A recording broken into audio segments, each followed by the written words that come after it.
संत जी महाराज बताते थे, कहते हमारा जो ये मनुष्य मन है ना, कई बार अड़ी कर जाता है, अड़ी कर जाता है, जुड़ता नहीं है अकाल पुरख के सिमरन के साथ, बंदगी के साथ। इस पावन शब्द में भी महाराज जी, भगत कबीर दास जी समझावना कर रहे हैं, क्योंकि वो तो जुड़े हुए थे, लेकिन हम मनुष्यों की अवस्था को देखते हुए वो हमें अरदास करने की जांच सिखा रहे हैं। भगत कबीर दास जी, संत जी महाराज आखदे सन, भाई भगत कबीर दास जी का आज मन नहीं जुड़ रहा था अकाल, वैसे वो जुड़े हुए थे, ये हमारी हालत को हमें अरदास करने की जांच सिखाने के लिए, भाई हे बंदे तू किस ना अकाल पुरख के आगे अरदास कर। तो हमारी हालत को बयान करते हुए भगत कबीर दास जी महाराज अपने ऊपर लेके समझाते हैं। कहते हैं आज जब अकाल पुरख के साथ मन नहीं जुड़ रहा था, तो भगत कबीर दास जी, क्योंकि वाणी के फरमान है, हंकारियां निंदका पिठ दे, नाम देहो मुख लाया। जो हंकार करते हैं, जो निंदा करते हैं अकाल पुरख की, उनको पिठ हो जाती है, उनको फिर आध्यात्मिक में रस नहीं आता, प्रभु भजन में कोई आनंद नहीं, कोई खेड़ा नहीं आता, तो क्योंकि करवट हो जाती है, हंकारियां निंदका पिठ दे, उसकी पिठ हो जाती है। तो आज भगत कबीर दास जी महाराज जी भी अकाल पुरख को हमें अरदास करना सिखा रहे हैं इस पावन शब्द में, हों वारी मुख फेर प्यारे, हे अकाल पुरख मेरी तरफ अपना मुख कर, ताकि मेरे को तेरी बंदगी में, तेरे सिमरन में, तेरे कीर्तन सुनने में, तेरी संगत में बैठने में रस आवे, मेरे को रस आवे। हे अकाल पुरख हों वारी मुख फेर प्यारे, मेरी तरफ अपना मुख कर ताकि मेरे को रस आवे। करवट दे, भाई करवट दे, पिठ ना कर मेरी तरफ, क्योंकि अगर तू पिठ करता है अकाल पुरख तो मेरे को रस नहीं आता तेरी बंदगी में, इसलिए मेरी तरफ करवट मत कर, करवट दे मोको कहाई को मारे। हे अकाल पुरख मेरी तरफ अपना मुख कर ताकि मुझे तेरी बंदगी में, तेरे सिमरन में रस आवे। इस पावन शब्द में भगत कबीर दास जी महाराज हमें अरदास करना सिखा रहे हैं। महाराज जी समझावना कर रहे हैं, करवत भला न करवट तेरी, लाग गले सुन बेनती मेरी। करवत कहते हैं आरे को, संसार के दुखों को। हे अकाल पुरख, क्योंकि मस्कीन साहब समझाते थे हम एक बूंद हैं, कई बार दुखों की तपश इस बूंद को सुखा देती है। ज्यादा कहते हैं जो दुखी हो जाता है ना कई बार बंदा, तो वो परमात्मा के अस्तित्व को ही नकार देता है। तो ये इसलिए भगत कबीर दास जी इस पावन शब्द में हमें अरदास करना सिखा रहे हैं। करवत भला, हे अकाल पुरख वो दुख दे, करवत आरे को कहते हैं, संसार के दुखों को कहते हैं। करवत भला मेरे लिए भले हैं, करवत भला न करवट तेरी, लेकिन लाग गले सुन बेनती, मेरी एक बेनती है, अरदास है, मेरे लिए ये दुख भले हैं, अगर तेरी करवट ना हो, वो दुख में भी मेरा सिमरन वधे, मेरी बंदगी वधे। देखो कई बार महाराज जी समझाते थे, बंदा समाज के समझाने से नहीं समझता, बुजुर्गों माता पिता के समझाने से नहीं समझता, बलादरी के समझाने से नहीं समझता, दुख की चोट से समझता है। तो महाराज जी देखो, संत जी महाराज बताते थे, पहले ऐसे दरगाही गुरु हुए हैं श्री गुरु नानक देव जी महाराज, जो दुख को भी दात कह रहे हैं। केतियां दुख भूख सदमार ऐभे दात तेरी दाता। हे अकाल पुरख ये दुख भी देखो, ਅਸੀਂ समझते हैं कि भाई किसी को मसरीज गड्डियां होवन, किसी को बैंक बैलेंस तगड़ा होवे, किसी को कोठियां होवन, फैक्ट्रियां होवन, भाई वो पागल है। तो भाई ये दाता ने अकाल पुरख दिया।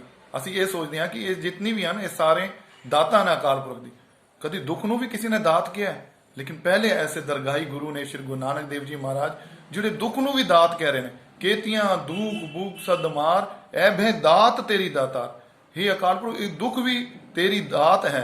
दुख दारू सुख रोग बिया, दारू कहते दवा ਨੂੰ, दुख दारू ਇਹ दवा दारू ਜਿਹੜੀ ਕਹਿੰਦੇ ਨੇ, ਅਸੀਂ ਪੁਰਾਤਨ ਸਮੇਂ ਵਿੱਚ ਲੋਕੀ ਕਹਿੰਦੇ ਸਨ, ਇਹ दारू ਇਹ दवा ਨੂੰ ਆਖਿਆ। दुख दारू ਇਹ दुख मेरी वास्ते दवाई है, ये दारू है। दुख दारू सुख रोग बिया, भाई ये ਜਿਹੜੇ सुख ने ये रोग ने। पहले ऐसे दरगाही गुरु ने श्री गुरु नानक देव जी महाराज ਜਿਹੜੇ दुख ਨੂੰ, क्योंकि दुख ਦੇ ਨਾਲ कई बार ਕਹਿੰਦੇ दुख ਆਉਣ ਨਾਲ ਬੰਦੇ ਦਾ ਮਨ ਨਿਰਮਲ ਹੋ ਜਾਂਦਾ ਹੈ। लेकिन भगत कबीर दास जी इस पावन शब्द ਵਿੱਚ ਆਖ ਰਹੇ ਨੇ, फरमान कर रहे ने, सानू अरदास करन दी जांच सिखा रहे ने। करवत भला है अकाल पुरख मैनू दुख मुबारक ने, क्योंकि तू तेरी हथों आ रहे ना। श्री गुरु अर्जन देव जी महाराज एक थां ते बड़ा सोहना बयान करते हैं, वो कहते हैं बुरा नहीं सब भला ही है रे। कौन कहता इस संसार में कुछ बुरा होता है? महाराज जी कहते कुछ बुरा नहीं होता।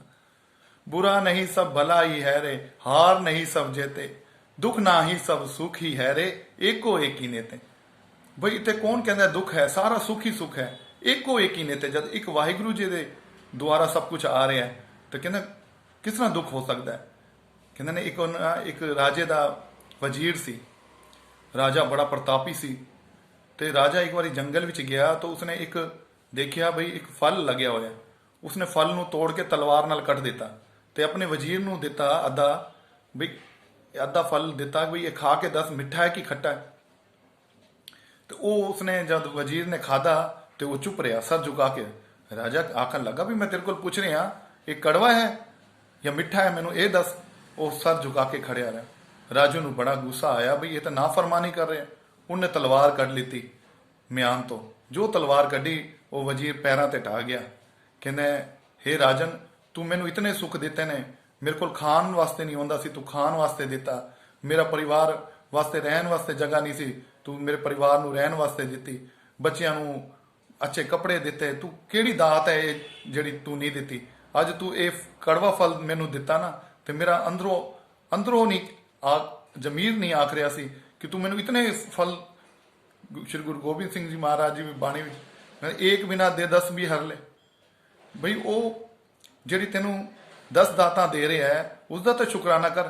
ਤੇ ਇਹ ਵਜ਼ੀਰ ਕਹਿੰਦਾ ਤੂੰ ਮੈਨੂੰ ਜਿਹੜੇ 10 ਸੁੱਖ ਦਿੱਤੇ ਨੇ, ਮੈਂ ਉਨ ਸੁੱਖਾਂ ਨੂੰ ਯਾਦ ਕਰਕੇ, ਕਿਉਂਕਿ ਅੱਜ ਇਹ ਫਲ ਕੜਵਾ ਸੀ ਤੇ ਮੇਰੀ ਹਿੰਮਤ ਨਹੀਂ ਪਈ ਤੇ ਤੈਨੂੰ ਆਖਣ ਦੀ ਬਈ ਇਹ ਫਲ ਕੜਵਾ ਹੈ।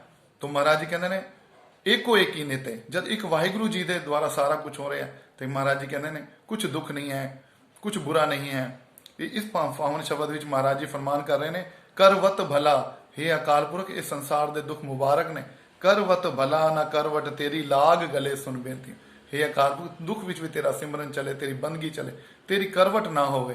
ਅੱਗੇ ਮਹਾਰਾਜ ਜੀ ਫਰਮਾਨ ਕਰ ਰਹੇ ਨੇ ਜੋ ਤਨ ਚੀਰੋਂ ਅੰਗ ਨਾ ਮੋਰੋਂ, ਪਿੰਡ ਪੜੇ ਤੋਂ ਪ੍ਰੀਤ ਨਾ ਤੋੜੋ। ਹੁਣ ਦੇਖੋ ਮਹਾਰਾਜ ਜੀ ਇੱਥੇ ਫਰਮਾਨ ਕਰ ਰਹੇ ਨੇ ਹੇ ਅਕਾਲ ਪੁਰਖ, ਜਿਸ ਤਰ੍ਹਾਂ ਮਛਲੀ ਮਾਪੂ ਸਮਝਾਉਂਦੇ ਸਨ, ਮਛਲੀ ਹੈ, ਮਛਲੀ ਨੂੰ ਤੁਸੀਂ ਪਾਣੀ ਤੋਂ ਬਾਹਰ ਕੱਢੋ, ਉਸਦੇ ਟੁਕੜੇ ਕਰ ਦਿਓ, ਫਿਰ ਉਸਨੂੰ ਅੱਗ ਦੇ ਉੱਤੇ ਪਕਾ ਲਓ, ਫਿਰ ਵੀ ਬੰਦਾ ਖਾਂਦਾ ਤੇ ਪੇਟ ਵਿੱਚ ਜਾ ਕੇ ਕਹਿੰਦਾ ਪਾਣੀ ਮੰਗਦੀ ਹੈ। ਇਤਨੀ ਪ੍ਰੀਤ ਹੈ ਪਾਣੀ ਦੇ ਨਾਲ।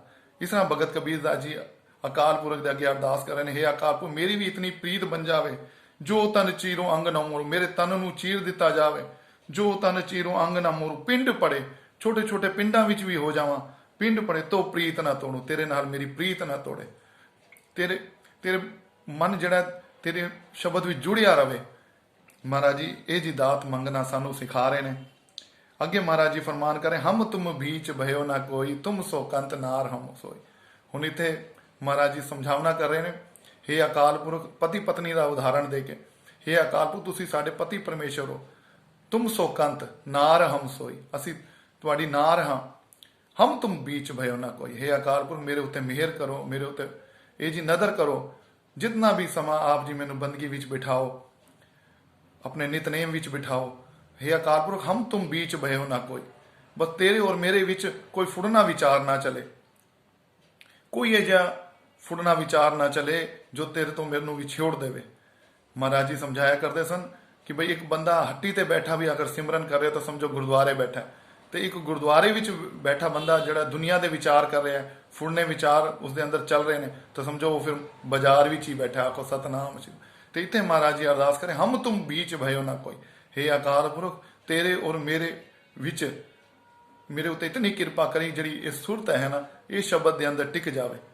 ਦੇਖੋ ਸ਼ਬਦ ਦੇ ਅੰਦਰ ਟਿਕਣਾ ਸੁਰਤ ਦਾ ਮਹਾਰਾਜ ਜੀ ਸਮਝਾਉਂਦੇ ਸਨ। ਪਹਿਲੇ ਨਾ ਇਹ ਚੀਟੀ ਵਾਲੀ ਹੁੰਦੀ ਹੈ ਅਵਸਥਾ, ਜਿਸ ਤਰ੍ਹਾਂ ਚੀਟੀ ਦੀਵਾਰ ਦੇ ਉੱਤੇ ਚੜ੍ਹਦੀ ਹੈ, ਬਾਰ-ਬਾਰ ਗਿਰਦੀ ਹੈ, ਚੀਟੀ ਦੀਵਾਰ ਦੇ ਉੱਤੇ ਚੜ੍ਹਦੀ ਹੈ, ਫਿਰ ਬਾਰ-ਬਾਰ ਗਿਰਦੀ ਹੈ। ਤੇ ਮਹਾਰਾਜ ਜੀ ਕਹਿੰਦੇ ਇਸ ਤਰ੍ਹਾਂ ਹੀ ਬੰਦਾ ਜਿਹੜਾ ਅਭਿਆਸ ਕਰਦਾ ਹੈ ਨਾ, ਬਾਰ-ਬਾਰ ਸੁਰਤ ਜੁੜਦੀ ਹੈ, ਫਿਰ ਖਿਲਰ ਜਾਂਦੀ ਹੈ।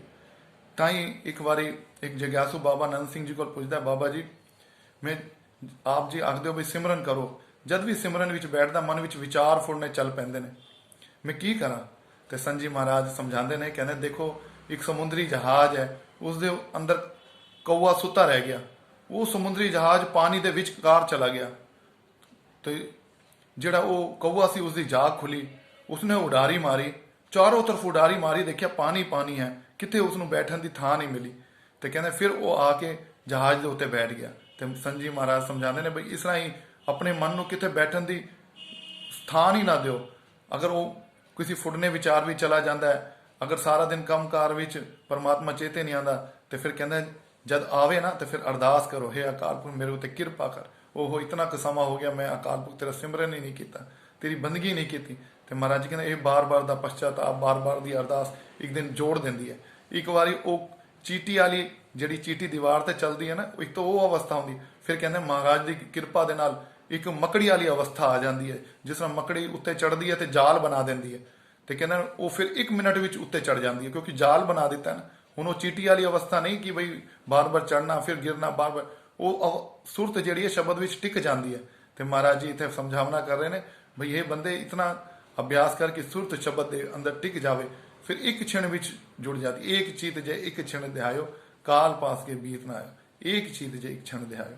ਤੇ ਮਹਾਰਾਜ ਜੀ ਅੰਤਿਮ ਤੁਕਾਂ ਵਿੱਚ ਕਹਿ ਰਹੇ, ਕਹਿ ਕਬੀਰ ਸੁਨੋ ਰੇ ਲੋਈ ਅਬ ਤੁਮਰੀ ਪ੍ਰਤੀਤ। ਹੇ ਦੁਨੀਆ ਦੇ ਲੋਕੋ, ਹੁਣ ਤੁਹਾਡੀ ਪ੍ਰੀਤ ਮੈਨੂੰ ਨਹੀਂ ਹੈ, ਕਿਉਂਕਿ ਮੇਰੇ ਅੰਦਰ ਰੱਬੀ ਖੇੜਾ, ਰੱਬੀ ਉਸ ਅਕਾਲ ਪੁਰਖ ਦੀ ਕਿਰਪਾ ਦੇ ਦੁਆਰਾ ਰੱਬੀ ਖੇੜਾ, ਰੱਬੀ ਆਨੰਦ ਪ੍ਰਗਟ ਹੋ ਗਿਆ ਹੈ। ਸਾਨੂੰ ਇਹ ਅਰਦਾਸ ਕਰਨ ਦੀ ਜਾਂਚ ਸਿਖਾ ਰਹੇ ਨੇ ਭਗਤ ਕਬੀਰ ਦਾਸ ਜੀ।